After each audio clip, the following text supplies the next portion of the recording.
we begin with that big newsmaker this hour, Netflix CEO Reed Hasting, just taking the stage at the New York Times Dealbook conference with Andrew Ross Sorkin. Let's listen in. It's actually back to our stage because you've been with us before, and we thank you now. I have. But one of the reasons we wanted to see you was because we are right in the midst of the streaming wars. We are. Which have just begun with Apple Plus just last week and with Disney Plus coming next week. And I want to use this opportunity for you to help us understand how you're looking at all of these different component parts and what's about to happen to our media ecosystem. So here's where I want to start the conversation. Good. I know that you have historically said that you don't think you have any competition, or that if you do, it is with sleep. You remember that line? It was a great line. Only got a couple laughs here, but you got more laughs before. When I do it, it's better. Yeah. Thank you. And so my question is, now that you see what's happening in this ecosystem, an ecosystem which you effectively have created or at least inspired, what you think is going to happen. You look at Disney Plus, you look at HBO Max on one side. You obviously have Hulu still in the middle of this. Huge, yeah. Apple. What does it look like to you? So there's a lot of competitors all throughout the world, but if you're asking in the US market, YouTube, Hulu, Amazon Prime, Netflix, all launched 2007, 2008, so 11 years ago. The four of us have been, competing hard for all this time. And then everyone's realized, wow, this internet thing really works. And consumers are enjoying it. And so now all the major media companies are investing in their own services. And it's great for consumers. There'll be some more competition for us, but we've already got a lot of competition.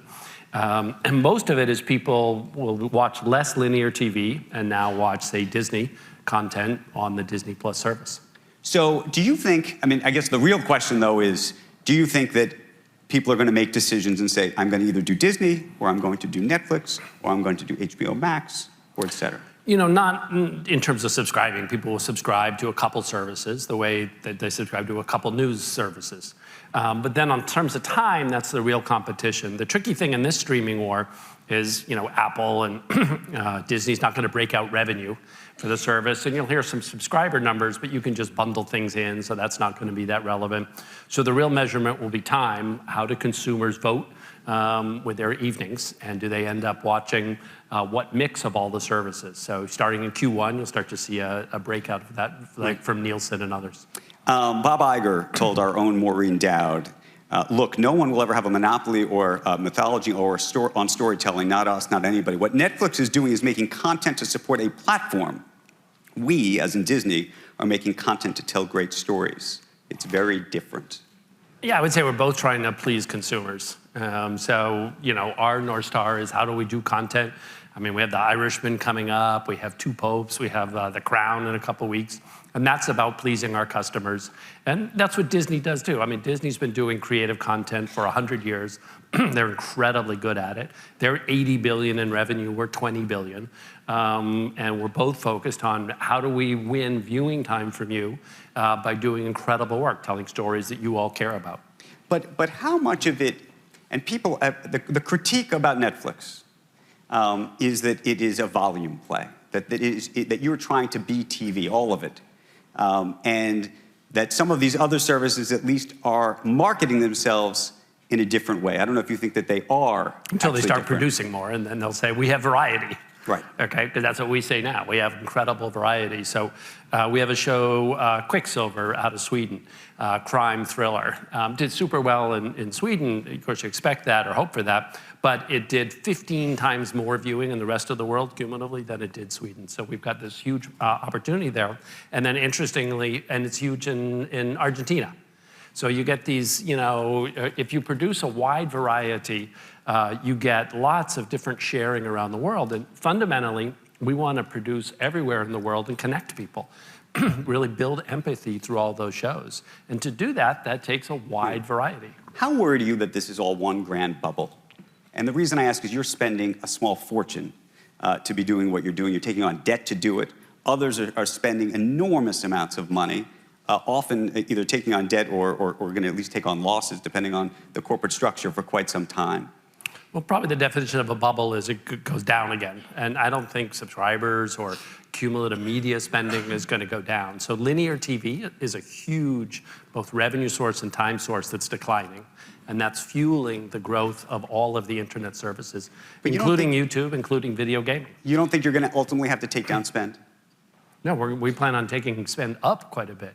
We're growing and investing around the world. We've been strong in series. Now we're getting really strong in movies. We want to continue. Big thrust for us, a little bit this year with Klaus is animated. And next year we've got really beginnings of a great animation slate, so we're investing heavily there.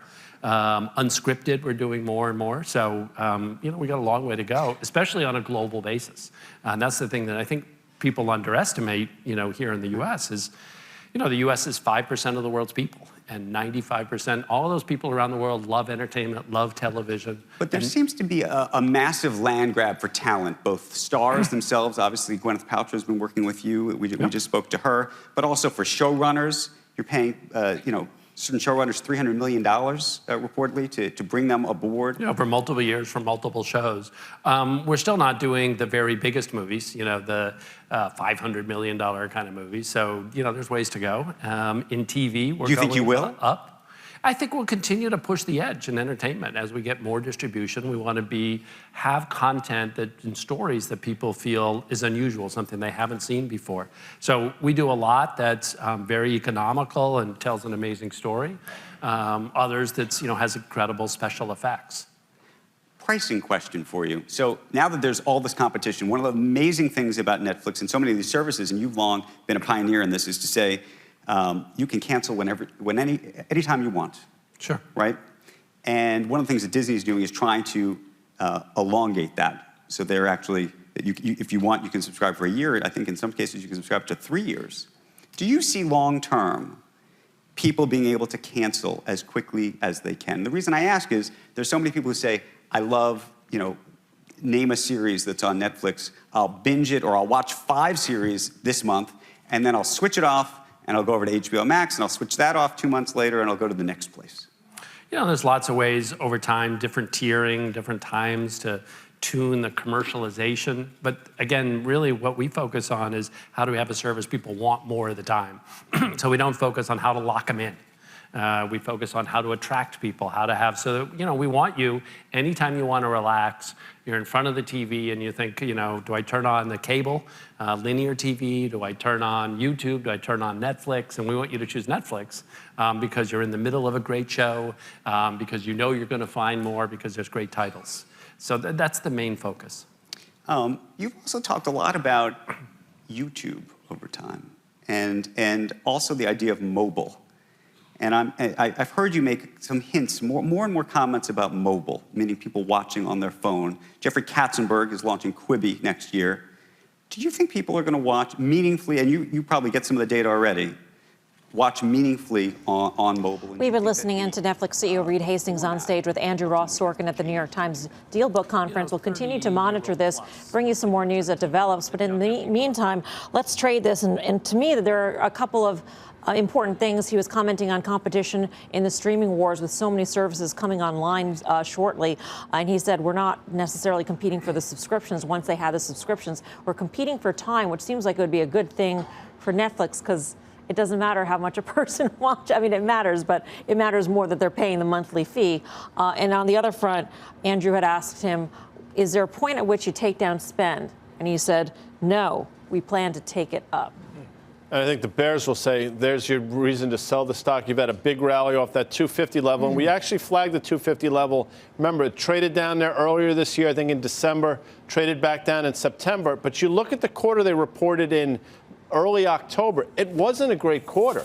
And their guide for the fourth quarter was, in a word, horrendous. I mean, in terms of U.S. ads, it was less than half of what the street was looking for. International was a disappointment as well. The stock bounced off an oversold condition, not unlike, by the way, Roku, which went up 50% from late September. Now you're seeing what it's doing in the aftermarket. So I think Netflix can live in this world. It just lives, to Tim's point that he's been making all along, at a much different valuation. Well, it's interesting because if you read the review of the last quarter, which we got a couple weeks ago, I think October 16th, 15th, you actually heard that the cash content spend was going to go down, and that the bulls are saying that the free cash flow will essentially the burn will trough in 2019. Now, what I just heard there doesn't tell me that that's going to happen.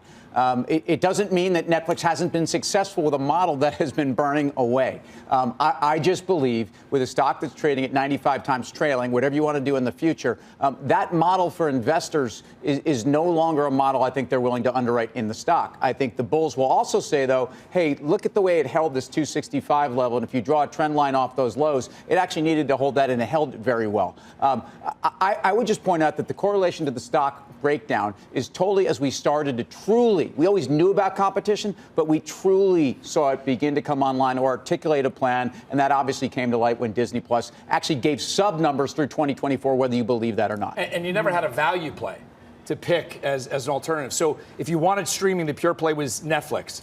Now you have a value play in Disney and in Apple. So there's other choices. So for the first time, I'm pretty negative in Netflix not holding this level. I mean, the question, though, is Netflix going to lose subscribers because of a Disney? Or will Disney just take people from linear TV, like Hastings had said? We should note, too, that Hastings just told Andrew that he himself would subscribe to Disney Plus, and he says that he admires them to that point. Well, I think that I don't fully buy that we compete for time, right? Time and money are both resources that are in short supply, right? So I think that it has to be that they will compete, that they'll compete for money. That has to be. Not every household will be able to have everything. So I think that, so you have this business with growing competitors in the macro sense and a raw material, which is content, that is just getting more and more expensive. So you're putting all those things together, even if they maintain their extraordinary position. Let's say they do, and they have obviously an enormous, enormous head start. Still, I come down ultimately to Tim's point, with the valuation reflects something so far beyond. But the valuation was never good for you. But now you actually have a choice where you can buy something. Although it's a little bit the tail wagging the dog. If you buy Apple, how do you know how much Apple TV you're buying in? Right, but 230, it was right? it was the pure play. But to your point, I don't know if it's about just keeping the viewers. Isn't it about growing? Like for Netflix, for the story to be intact. It depends on where. In the U.S., it's about growth. But you need them someplace. You need them someplace. U.S. hold, retain, here. international, right, grow. But in an environment, so here we're all talking about competition. Karen's talking about an allocation of dollars. At some point, like maybe Disney Plus doesn't continue to price the way they did on their introductory level, but that is so much more attractive on a relative value perspective in terms of the offering. So if you're looking at free cash flow burn, you're looking at U.S. subs, which may be starting to get saturated. We hope for more international. But how does the cash burn go down when content spend goes up? And in fact, they can probably not put those increases through. We got so excited 2 to 3 years ago when they started to pass through, and we said, okay, this is going to make a profitable company in the near term. Can they pass through prices now? I don't think so. And if anything, I see it going in the other direction. That's exactly the point I was going to make. A couple of years ago, they went from $11 to $4. I forget what the dollars were, but they had a pretty significant increase. Yeah. In 25% or so, which nobody really blinked at. But in terms of a move that was pretty significant, I think it's harder for them now, if not impossible for them now in this environment to raise prices. And if they're going to spend money, something's got to give, right? What I don't like, real quick, Disney at 130 has to hold that level. So talk about the competition there. That one is fading pretty quickly as well. And you're not getting that growth valuation with the Disney. So I'd be careful about that not holding the level.